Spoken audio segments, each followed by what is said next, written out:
आंचल की छाया एक बहू की संपूर्ण कहानी। पूजा की शादी एक मध्यवर्गीय परिवार में हुई थी। वह पढ़ी लिखी, समझदार और बेहद सरल स्वभाव की लड़की थी। ससुराल की दहलीज पर कदम रखते ही उसके मन में भी कई सपने थे। सबको अपना बनाना, परिवार को संभालना और खुद के लिए भी एक पहचान बनाना। पहले कुछ दिन बहुत अच्छे बीते। पति रोहन समझदार था और हमेशा साथ देता था। लेकिन धीरे धीरे घर की असलियत सामने आने लगी। पूजा की सास कमला देवी बहुत कठोर स्वभाव की थी। कभी खाना पतला होने पर ताना, कभी चाय में चीनी कम होने पर गुस्सा और कभी पूजा के मायके वालों को लेकर कटाक्ष। पूजा चुप रहती, सोचती शायद समय के साथ सब ठीक हो जाएगा। लेकिन समय बीतता गया और हालात और कठोर होते गए। पूजा से घर का हर काम कराया जाता, फिर भी उसकी मेहनत को कभी सराहा नहीं जाता। रोहन भी नौकरी के दबाव और माँ के डर से चुप रहने लगा। पूजा का सपनों वाला घर अब बोझ बनने लगा था। इन सब के बावजूद पूजा ने हार नहीं मानी। वह सुबह सुबह पहले उठकर खाना बनाती, बच्चों को ट्यूशन पढ़ाती ताकि घर का खर्च भी थोड़ा आसान हो जाए, और शाम को फिर घर के काम में लग जाती। धीरे धीरे उसकी पढ़ाई और समझदारी की वजह से मोहल्ले में उसकी पहचान बनने लगी। पूजा भाभी पढ़ाती भी हैं, समझाती भी हैं, सबके काम आती हैं, लेकिन ससुराल में उसके लिए वही उपेक्षा।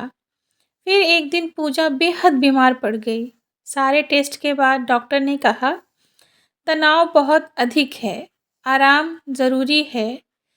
पूजा की आंखों से आंसू बह निकले। यह बीमारी शरीर की नहीं, आत्मा की थी। एक शाम पूजा के पढ़ाए हुए बच्चों के माता पिता ने उसके सम्मान में एक छोटा सा कार्यक्रम रखा। पूजा ने पहली बार महसूस किया कि वह भी किसी के लिए मायने रखती है। उस कार्यक्रम में आए लोगों ने कहा, मैडम, आप ही की वजह से हमारे बच्चे आगे बढ़ रहे हैं। उन शब्दों ने पूजा को भीतर से ताकत दी। उसने ठान लिया, मैं खुद को खो नहीं सकती, मैं अपने सपनों को पूरा करूंगी। वह अब आत्मसम्मान से जीने लगी। घर में सबके लिए सम्मान रखती, लेकिन अब हर अत्याचार चुपचाप नहीं सहती थी। एक दिन कमला देवी अचानक गिर गईं। पूजा ने अपने सारे काम छोड़कर उनकी सेवा की, दवाई, खाना, सफाई, सब कुछ। सास की आंखों में पहली बार एहसास हुआ, जिसे मैं पराया समझती थी, उसने ही मेरा साथ दिया। उन्होंने पूजा से कहा, बहू, मुझे माफ़ कर दो, मैंने तुम्हें गलत समझा। यह सुनकर पूजा के मन का बोझ हल्का हो गया। रोहन ने भी अपनी गलती स्वीकार की और पूजा से कहा, मैं तुम्हारे साथ हूँ हमेशा। धीरे धीरे घर के रिश्तों में मिठास आने लगी। पूजा की ट्यूशन अब एक छोटा सा कोचिंग सेंटर बन गई।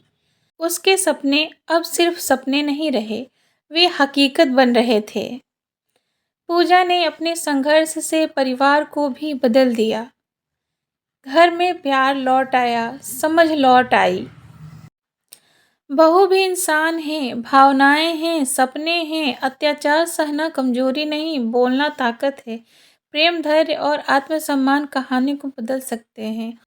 औरत टूटकर भी फिर से बन सकती है और पहले से अधिक मजबूत बन सकती है। वीडियो पसंद आई हो तो मेरे चैनल को लाइक, सब्सक्राइब ज़रूर करें।